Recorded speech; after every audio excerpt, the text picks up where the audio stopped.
नमस्कार, आप देख रहे हैं एन न्यूज लाइव और मैं हूं अमृति कृष्णम। हमारा विशेष कार्यक्रम अंगवानी में आपका बहुत बहुत स्वागत है।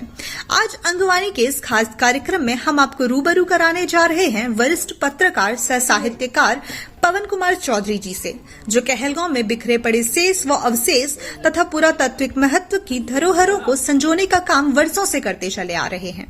इनको क्षेत्रीय इतिहासकार भी कहा जाता है। सप्त ऋषियों की तपोभूमि कहलगांव संस्कृति नगर घोषित हो, इसके लिए पवन कुमार चौधरी निरंतर सार्थक और सापेक्षिक प्रयास भी करते चले आ रहे हैं। कई समाचार पत्र पत्रिकाओं में कहलगांव क्षेत्र के संस्कृति नगर घोषित होने से संबंधित आलेख भी निरंतर प्रकाशित होते रहे हैं। इनके मन में अंग प्रदेश के कहलगांव के प्रति अजीब मोह और श्रद्धा भी है। पवन कुमार चौधरी जी कहते हैं, कहलगांव का अभी तक संस्कृति नगर घोषित क्यों नहीं किया गया है, यह आश्चर्य की बात है। सप्तऋषियों की तपोभूमि कहलगांव में उत्तर वाहिनी गंगा का तट, गंगा में अवस्थित मनोरम 3 पहाड़ी गंगा और कोसी के संगम स्थल पर विराजमान बाबा बटेश्वर नाथ महादेव, अति प्राचीन विक्रमशिला महाविहार, यहाँ बिखरे पड़े अवशेष आदि कसौटी पर कहलगांव को संस्कृति नगर घोषित होना चाहिए, लेकिन यह नगर एक टापू बनकर रह गया है। कहलगांव के विक्रमशिला महाविहार भी अपने उपेक्षा का दंश झेल रहा है। आज उसी से संबंधित बातचीत के अंश प्रस्तुत हैं अंगवानी कार्यक्रम में। पवन बाबू, अंग क्षेत्र के विशिष्ट पहचान के विक्रमशिला धरोहर तो आज भी उपेक्षित है, उपेक्षा के दंश की कारण है। अंग क्षेत्र विरासत के मामला में तो बहुत धनी है, प्राचीन काल से ही धनी रहलो है, लेकिन इतना उपेक्षा है समझ से परे लगे छे। खास करी के अंग क्षेत्र के जनप्रतिनिधि, अधिकांश जनप्रतिनिधि यह मामला में बड़ा ही ढीला ढाला लगी रही है, जबकि विक्रमशिला, बटेश्वर सरीखे कई महत्व के धरोहर है क्षेत्र में छे और प्राचीन काल में ज्ञान के प्रकाश पुंज बिखेरे के काम करल छे। और ई धरती इतना जागृत छे कि प्राचीन काल में जे ज्ञान के प्रकाश पुंज बिखेरलके, वर्तमान में ऊर्जा के भी प्रकाश पुंज बिखेरी करी के और वो पूरा राष्ट्र का आलोकित करे के काम करी रही छे। जरूरत है बात की छे कि अब हमरो जे जनप्रतिनिधि छे, जे राज्य सरकार छे, ओकरा सजग होना चाहिए और नालंदा की तर्ज पर विक्रमशिला के भी विकास होना चाहिए। कहने कि विक्रमशिला नालंदा से कोई मामला में पीछू नहीं छे, बल्कि जब नालंदा के डिक्लाइन के फेज छले तखनी विक्रमशिला ने नालंदा का बहुत संभाल छले और वो तखनी विक्रमशिला के ख्याति देश विदेश में छले। यहाँ विदेश के खास करी का तिब्बत के, श्रीलंका के बहुत सारा छात्र शिक्षा अध्ययन लो यहाँ आवे छले। और लेकिन बावजूद एकरो अब जे सरकार के थोड़ा उपेक्षापूर्ण नीति छे, नालंदा के प्रति ज़्यादा ध्यान केंद्रित रखले छे और विक्रमशिला के प्रति बहुत कम ध्यान छे। एकरा से बड़ा निराशा छे, खास करके विक्रमशिला क्षेत्रवासी में, अंग क्षेत्रवासी में। सरकार का चाहिए कि हैसनी जे डिस्क्रिमिनेशन करे छे धरोहर के प्रति, है डिस्क्रिमिनेशन नहीं होना चाहिए और समान रूप से जे धरोहर छे ओकरा विकास होना चाहिए। पर्यटन क्षेत्र के तौर पर है जगह का विकसित होना चाहिए। इस जगह में बहुत सारा महत्व के चीज छे जकरो विकास के जरूरत छे। बौद्ध सर्किट से भी नहीं जुड़ले। देखो, जब से विक्रमशिला महोत्सव के आयोजन राज्य सरकार और जिला प्रशासन के संयुक्त तत्वावधान में हो रहे थे, तब से वर्ष 2007 से यहाँ विक्रमशिला महोत्सव के आयोजन हो रही है और विक्रमशिला महोत्सव के आयोजन में जितना भी जनप्रतिनिधि, मंत्री, नेता या अधिकारी यहाँ शिरकत करलके, सब ने है आश्वासन देते रहे सब दिन कि ये बहुत जल्द बौद्ध सर्किट से जुड़ेगा। और आज इतना साल गुजरी गए, अभी तक है जगह बौद्ध सर्किट से जुड़ा नहीं पाले है। बड़ा हमरा नीलो थोड़ा सा शोभाजनक नहीं लगे छे। जल्दी से जल्दी एकरा बौद्ध सर्किट में जोड़ना चाहिए और पर्यटकीय विकास होना चाहिए और कनेक्टिविटी के सुविधा मिलना चाहिए, ताकि पर्यटक जे आवा दूर दराज से ओकरा असुविधा नहीं हुआ। अभी भी कुछ पर्यटक आवे छे, लेकिन यहाँ पर कोई गाइड नहीं रहे छे, यहाँ पर बहुत ज़्यादा नदारत छे यहाँ सुविधा। गाइड के कमी वाकई विक्रमशिला में छे और आर्कियोलॉजिकल सर्वे ऑफ इंडिया में एनो कोई प्रोविजन नहीं है कि वहाँ गाइड रखा है, लेकिन राज्य सरकार के पर्यटन विभाग ने गाइड रखा पारे है और चाहिए उनका कि एक गाइड या 2 गाइड यहाँ पर रहना चाहिए, ताकि जे पर्यटक यहाँ आवे छे उस सैलानी का विक्रमशिला के ऐतिहासिक और पुरातात्विक महत्व के बारे में सही जानकारी मिला पा रहा। जे जानकारी हुनकारनी का मिला नहीं पा रही है।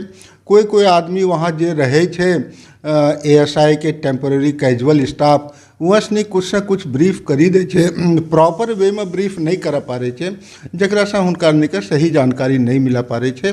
तो जरूरत है बात के छे कि राज्य सरकार ने यहाँ पर एक गाइड के भी प्रावधान करे, ताकि आने वाले सैलानी का सही जानकारी है स्थल के बारे में मिला पा रहा। तो एक साहित्यकार भी छो, वरिष्ठतम पत्रकार भी छो, तोरा हिसाब से हमरा एक सवाल है कि विक्रमशिला क्या अपनी गौरव गाथा को कभी गा सकेगा? हमरा ने तो यह उम्मीद में छिए कि विक्रमशिला अपनी गौरव गाथा को पुनर्जीवित कर पाएगा, और इसमें हम लोग प्रयासरत हैं, अंग क्षेत्र के लोग प्रयासरत हैं, और हम लोग जनप्रतिनिधियों को भी कुरेदने का काम करते हैं, उन लोगों को भी उत्साहित करने का काम करते हैं कि वो भी ऐसा करें। लेकिन ऐसा लगता है कि जो राज्य के मुखिया हैं उनका चेहरा देखते हैं लोग, और उनके आधार पर ही ये लोग अपनी नीति तय करते हैं, और धरोहर का चेहरा नहीं देखते हैं, और पर्यटकों या शोधकर्ताओं, इतिहासकारों, इन लोगों की जो आवश्यकता है उसकी आवश्यकता की ओर मुखातिब नहीं हो पाते हैं। यह थोड़ा विसंगति ऐसी लगती है। सीधा सवाल है कि अंग के राजनीति में जुंदी गलो छे विक्रमशिला में। लग तो यही रहा है, आपका सवाल कुछ हद तक सही है कि अंग की राजनीति में विक्रमशिला की उपेक्षा हो रही है, रूंध गया है। ऐसा नहीं होना चाहिए, धरोहर को जीवित रखना चाहिए, जागृत रखना चाहिए। यह हमारा गौरवशाली इतिहास है, और यह हमारे लिए एक शिक्षण, एक इंस्पायरेशन का सेंटर है, इसलिए इसको जीवित रखने की ज़रूरत है। अपने बहुत प्रयास करना चाहिए विक्रमशिला मीडिया ग्रुप खोली के, एक वास्ते बहुत सार्थक प्रयास करना चाहिए, एक वास्ते अपने बहुत साधुवाद, धन्यवाद। तो अभी की पोजीशन है विक्रमशिला मीडिया ग्रुप के जो स्थापना हमरा ने कर लिए, ओकरा में बहुत सारा हिस्टोरियंस, आर्कियोलॉजिस्ट और आपके पत्रकार, ऑफिशियल्स, इन लोगों को जोड़ करके हमने एक गैर राजनीतिक संस्था, जो एक ग्रुप बनाया, संस्था भी नहीं ग्रुप बनाया, और हम लोग लोगों को जागरूक करने का काम करते रहे। हम लोगों का काम यह नहीं रहा कि धरना प्रदर्शन या आंदोलन करें, यह काम हम लोग नहीं किए। हम लोग लोगों को जागरूक करने का काम करते रहे, और इस सिलसिले में हम लोगों ने राष्ट्रीय स्तर का सेमिनार का एक सफल आयोजन कराया, और उसके बाद वेब पोर्टल का लॉन्चिंग कराए, एक वेबसाइट भी अपना विक्रमशिला महाविहार का खोले हैं, और हम लोग निरंतर इस दिशा में प्रयासरत हैं कि लोगों को विक्रमशिला की महत्ता के बारे में जानकारी दें, लोगों को जागरूक करें अपने धरोहर के प्रति। केंद्रीय विश्वविद्यालय एकरा बनना चाहिए, आखिर की कारण छे जे कि बहुत दिन से लोग सुनै छे कि केंद्रीय विश्वविद्यालय बनेगा, लेकिन हो पाबि। विक्रमशिला क्षेत्रवासी के तो वर्षों के है परिकल्पना रहलो छे कि यहाँ पर केंद्रीय विश्वविद्यालय की स्थापना होना चाहिए। कहने कि विक्रमशिला में जे प्राचीन काल में शिक्षण प्रणाली छले, वही तर्ज पर यहाँ पर एक केंद्रीय विश्वविद्यालय में भी शिक्षण प्रणाली विकसित होना चाहिए। तो सबसे पहले तो केंद्रीय विश्वविद्यालय की स्थापना हो जाए, ओकरा बाद कुछ काम हुआ पड़े छे। लेकिन धन्य है हमारे प्रधानमंत्री जी नरेंद्र मोदी जी, जौन कि पिछला वर्ष 2015 में एक चुनावी सभा में उन्हें एक विशेष पैकेज के घोषणा करले चले, और जकरा में विक्रमशिला केंद्रीय विश्वविद्यालय के बात भी उन्हें रखले चले कि इसके लिए 500 करोड़ रुपया केंद्र सरकार ने राज्य सरकार का आवंटित भी कर चले कि आप जमीन अधिग्रहण कर केंद्रीय विश्वविद्यालय की स्थापना करवाबो। तो और केंद्रीय विश्वविद्यालय की स्थापना लो कम से कम 500 एकड़ जमीन के आवश्यकता हो छे, जे एकरो नियम छे। बावजूद एकरो बिहार सरकार की ओर से थोड़ा सा पहल में सुस्ती बरतलो गेलै, ढिलाई बरतलो गेलै। फर्स्ट फेज में तो जिला प्रशासन की ओर से 500 एकड़ ज़मीन के 3 प्रस्ताव भी भेजलो गेलै, लेकिन बाद में चीफ मिनिस्टर आज से करीब 3-3.5 साल पहले कहलगाँव अलो छलै, उन्हीं सिंचाई परियोजना के उद्घाटन करेलो। तो सिंचाई परियोजना के उद्घाटन के क्रम में मुख्यमंत्री नीतीश कुमार जी ने बोल हैं कि हम 500 एकड़ ज़मीन उपलब्ध नहीं करावा पारबे, 200 एकड़ ज़मीन उपलब्ध करेबे। और ओकरा लहुनी किसान से अनुरोध भी करल छलै कि 200 एकड़ ज़मीन देने में आप लोग मदद करें। और नतीजा है होले कि किसान तो यहाँ करो तैयारे छे, यहाँ करो लोग भी तैयार छे, लेकिन ज़मीन अधिग्रहण के प्रक्रिया में सरकारी स्तर पर, प्रशासनिक स्तर पर काफ़ी ढिलाई बरतलो जा रही है। और 200 एकड़ ज़मीन के भी प्रस्ताव यहाँ से भेजी दिलो गेलै। जिला प्रशासन ने भी राज्य सरकार के भेजल के, राज्य सरकार ने भी केंद्र सरकार के उच्चतर शिक्षा विभाग के भेजल के। ओकरा बाद वैसे वहाँ से फरू एक केंद्रीय टीम नालंदा विश्वविद्यालय के गया केंद्रीय विश्वविद्यालय गया के वाइस चांसलर के नेतृत्व में एक केंद्रीय टीम भी कुछ महीना पहले यहाँ अलो छलै। हुनका निधि स्थल के देखी के गेले और ओकरा में एक स्थल जे परशुरामचक मौजा में पड़े छे, हौ स्थल हुनका के अच्छा लगले। तो उम्मीद करलो जाए छे कि हुनी रिपोर्ट अपनो सबमिट करी दिला होते केंद्र सरकार के उच्चतर शिक्षा विभाग का, लेकिन अभी तक स्पष्ट तौर पर एकरो जानकारी कुछ नहीं मिला पड़ल छे।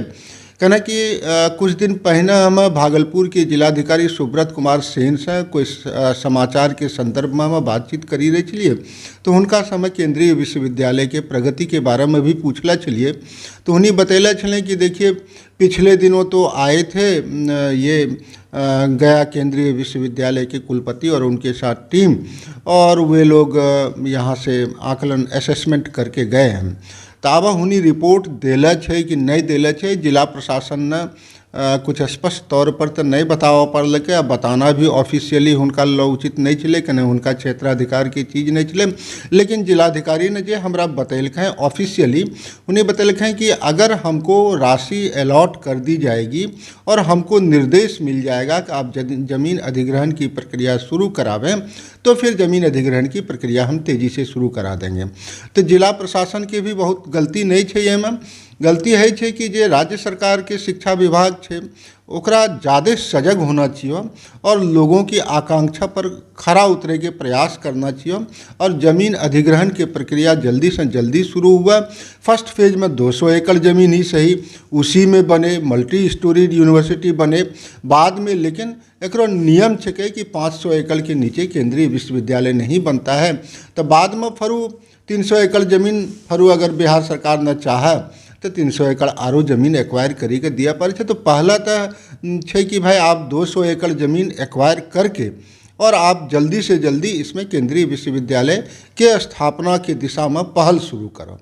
ये यहाँ के क्षेत्र के अंग क्षेत्र विक्रमशिला क्षेत्रवासी के बहुत बड़ा आकांक्षा है और ये आकांक्षा पर बिहार सरकार का खरा उतरे के प्रयास करना चाहिए, ताकि प्रधानमंत्री ने आज से जो 6 साल 7 साल पहले जो घोषणा करल चले, उनको घोषणा भी हवाई नहीं हो जाए और वो घोषणा भी धरातल पर उतरी जाए। बहुत बहुत धन्यवाद। M News Live।